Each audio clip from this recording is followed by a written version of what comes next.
one of the landowners about doing something, but we're facilitating this conversation, whereas we're not actually responsible.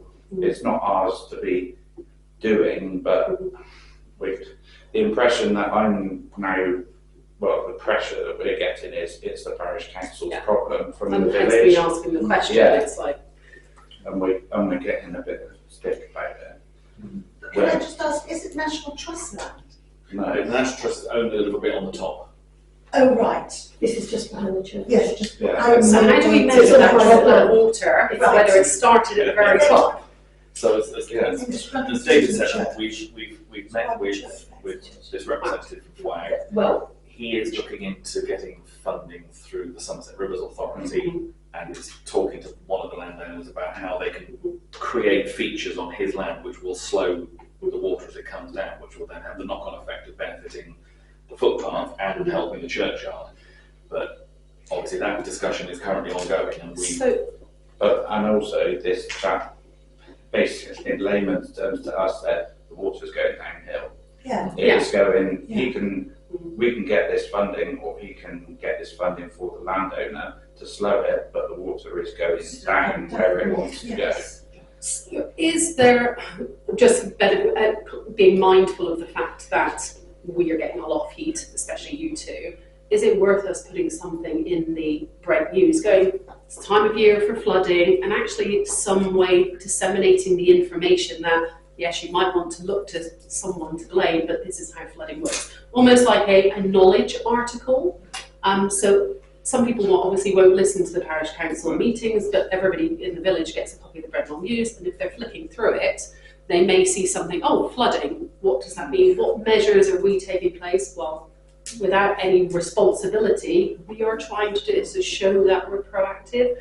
And also we are taking some action ourselves in the sense that we have put money in the budget this year so that we can look at how we reinstate the footpath and make sure that It doesn't wash it away. doesn't happen again. So that's, and one of the reasons why we got involved with this Flag group was, in effect, we could have gone in and done a load of stuff, but then that would have actually facilitated the speed of water coming down potentially and made the situation worse further down. I'm not sure, Charlie may not be, have you been up there?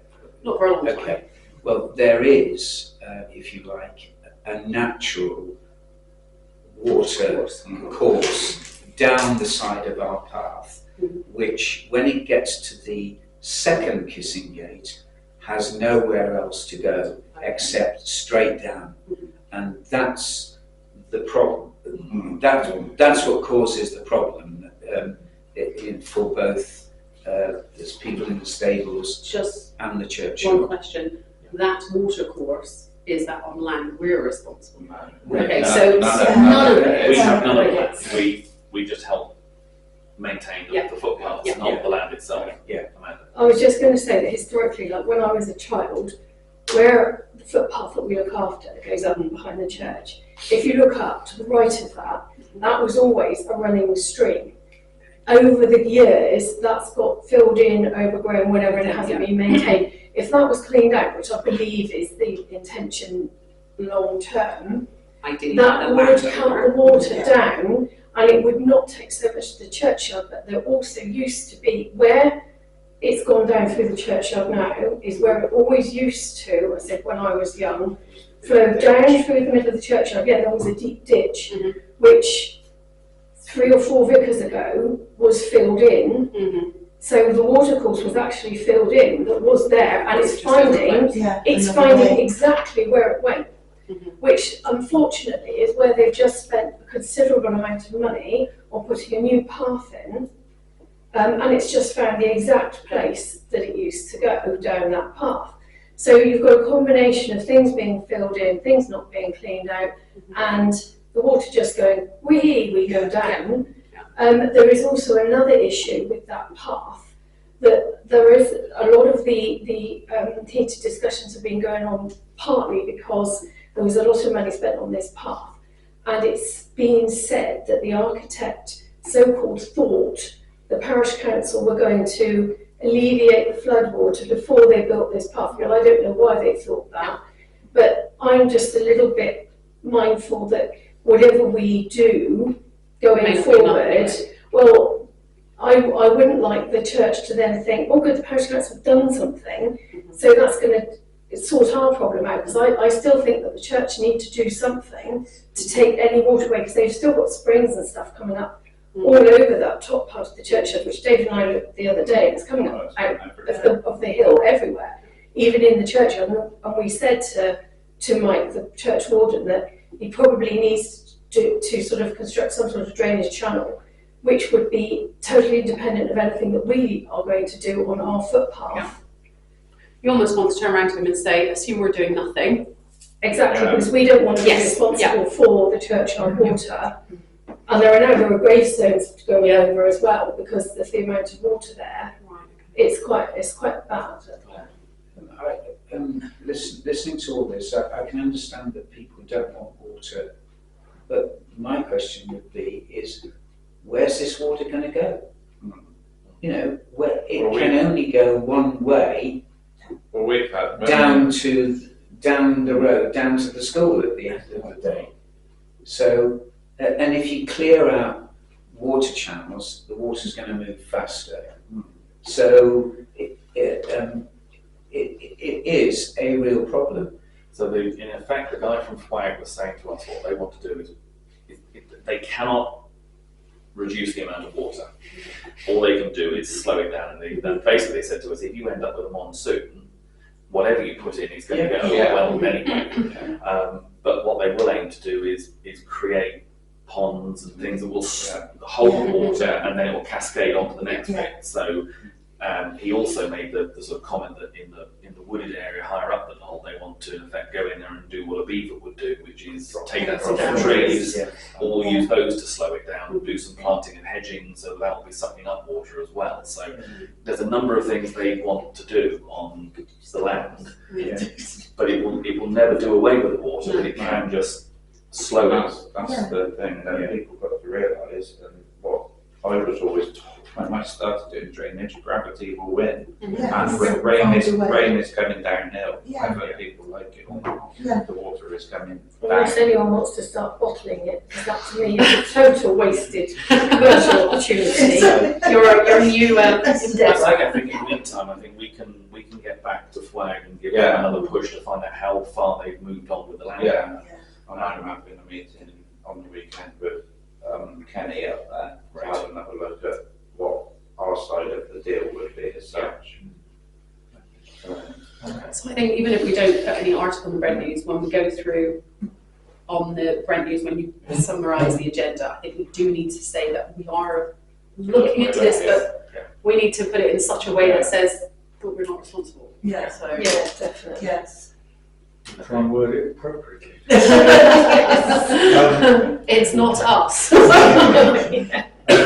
Just on, I've got a list here of, I mean, believe it or not, 15 items that are ongoing.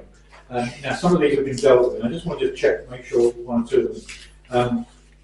27 Brent Street was one item that I've marked as completed. No, they We've haven't. been informed, but they've done nothing about No, it. but they're living in there now. Obviously, Right, been okay. mentioned So just need to keep an eye on that one with GTM. Well, no, because Green States aren't obviously to do with it now, because it's sold and they're using But they did give, Greenslade did speak to the Well, they respective said owners. they and did, you but- know, so they It's do. worth dropping I think the new the new owners got Should it. drop one down Yeah. then. Okay, I'm just picking up a few things. I'm trying to get some completed things this year. Yes. Yeah, no, it's worse than ever. It's nearly right over. The Knoll footpath handrail has been done now. Speakman has done that, and that's on the payment list. So yes, but as Colin says, there's There's another another section. So we're probably going to get Steve to do that now. Yeah, well, certainly the upper layer, upper one is very good, and the upper part of the lower one is very good. It's just that the lower part, The lower one. The lower part, so make a note there that lower part's been investigated. It's lower than expected. And then there's a couple of other things which I know have completed. We've got Phillips doing the car park tarmac. They've done that. Yeah. That's complete. That's what I'm doing. And the grass is coming up. And the grass is- Yeah. Where were those bulbs? Windy Ridge gate installation, that was another thing that was, this is a Chris East matter, which he's aware of. The gate but wins to replace the style. That's the style. Right, by That's window. right, isn't it? The style's I've now got a on bit the confused with floor. these styles of gates, I must admit. Yeah, the style is now on the floor. I don't know what was happening. Because that, Yeah, that was always believed that Yeah. the landowner already has the gate. They had it. Well, David, do you know about that? The style next to Windy I don't Ridge? think they have a gate. No, The handrail has been, the gate has been taken off. Well, that's only post Christmas, because when we went up there between Christmas and New Year, it was in place. Probably hang it if it's easy. Well, I took that 24th of December. Oh, it might be back then, because as I say, it was in place when we went up who would have taken that off? 27th. Well, funny enough, a cyclist has been going up and down there. He wouldn't- Oh, that's why then, yeah, so they can get access to. Okay. The other one was the Knoll Footpath being very overgrown, and there was going to be some contact with landowners to try to get. Yeah, you said obviously sometime Yeah, before March. the landowners are agreeable Yeah. for me to go up and have a go at it, but Okay. it's just catching the ground Yeah. conditions, right? Yeah, that's so fine. I think they're the main ones. Could I just ask one question on that thought? Because we did ask from Chris East to get a couple of gates Gates, that's right. and If he's a got- large Bristol gate. Mm. Has that been No, delivered He yet? hasn't been delivered. No. No, I've asked him Nothing's come. to deliver it, but he hasn't done so yet. So you could add the little gate on for the. We could That's do what with a was- few It was things. coming, that was. Because Oh, is it? he's going because we did Paul Frost. Yeah, The little footpath gates. Yeah, everything was going Yeah. to So we roll asked in him, one drop. there was two smaller gates and one Bristol gate. Yeah, and I said to him, come out two Bristol gates, because I was going to do another one on again. Yeah. Because it was asked, but I don't know what we ordered. Okay, well, I'll go back to the email that Chris Yeah, sent me, Yeah, if we can chase the Yeah. rest on that. because he's not going to be around forever, is he? No, I don't think so. So, yeah, okay. I think that's probably the main issues off that list, but I'll try and keep this running list so if we can get a few things off it now and again. On the Windy Ridge one, it might be worth contacting the landowner, because my understanding was they had a gate. This is, Bakers. no. I thought it was the bit beyond there that would be the other Do you know what landowner. though? I think there are two gates in contention there, aren't there? Okay, Somewhere Because there's confusion. I think so, because originally, going back maybe a couple of years now, they were going to put a gate on the other end, Yes. on the Which- reservoir end. That was discussed, wasn't it? Well, right at the far end, where Yes. you went to the little triangle there. Yes. Yeah. Yes. They were going to put a gate on that end, weren't they? Well, that didn't happen, but that style on that end is pretty precarious. I thought we had a spare gate anyway, which was going to be designated there. That's what I always thought. Yeah, because again, I thought the landowners there had said they'd been given the gate by Chris East and they were Well, going to do it I themselves. thought that something was said about that, but that has never happened. Could the we- one yeah, so we're talking a different landowner now, presumably, but where the Windy Ridge one is, Yeah. what we call the Windy Ridge one, because it's on the corner of their house, Yes. that goes from their land into the next landowner's land. So who would, So what gates Answers on have we the got coming? I thought we had one coming for there. And well, that's we thought what we had Colin was coming saying, he for- thought that there was saying that we thought there was a a gate. spare gate anyway. Well, it might be worth contacting them and asking what they've done with the gate then, if they've had the gate at the other end. And the other gate which I might replace was the one near the Yeah, casino no, gate. to go across the Yeah. Yeah. Okay, well, I'll follow up then, also with Chris East and to see where we are there. Yeah, because that style where Windy Ridge is now on the floor. Yeah. Yeah. It's completely That's down been now, for isn't it? Yeah. ages. Okay, fair enough. Okay. Highways, is anyone? Yes. Jake. The top of Burton Road, opposite the Slighty Farm, that pavement. Well, they invented the one at East Brent. Yeah. But it's got worse. Yeah, the one at East Brent I was at the other night, and they said it was 8 years from the day they reported Oh, it to the day that's it got completed. Oh, So golly. I think it's it's, the one I've got. Oh, right, okay. 7.5 years to go then, Jim. Yeah, that's okay. no, we can. It's we'll- over a we'll- year, retired. I think. I'm sure it's over a year. We'll flag it up to highways again that it is. It is dangerous. Yes. I mean, it's falling. It's here, at number 15. Right. Why have you not completed? 15,000. Yes. It's not in order of priority, it's in order of where I thought of them, you know. Okay. Okay. Anything else on? Yes. block drains on May 38 opposite Ollie's. Has anyone noticed? Yes. Every time we get rain, it was the other day, it was crossing both carriageways, which is quite impressive. Well, there are block chains up Hill Lane as well. Adjacent to Tony Hill's Okay. house. So it's A38 opposite the A38, yeah. and Hill Lane by the entrance for Console. Right, okay, I'm making note of that and see if we can get, block drains, that'd be highways. Yeah. Okay. Anything else on our Should have been doing. Not. I think we've had a report come in on the village green. We have, Jonathan was very, very efficient and sent me a copy of his report. He says here, the narrative of green condition boundaries seems satisfactory from inspection, apart from the fence where the tree fell down in the storm. So we know, and he sent a picture of that. Oh, right. The grass was long, but it's unusually warm. December was wet on inspection, so I guess you'd expect this time of year. Seating and picnic areas seemed acceptable and was being used on the visits I made, and no rubbish outside of the bins. On the question of bins, I think Amanda, you raised a question of having a bin on the green, didn't you? Well, a better green, more better like bin. the one on the green, always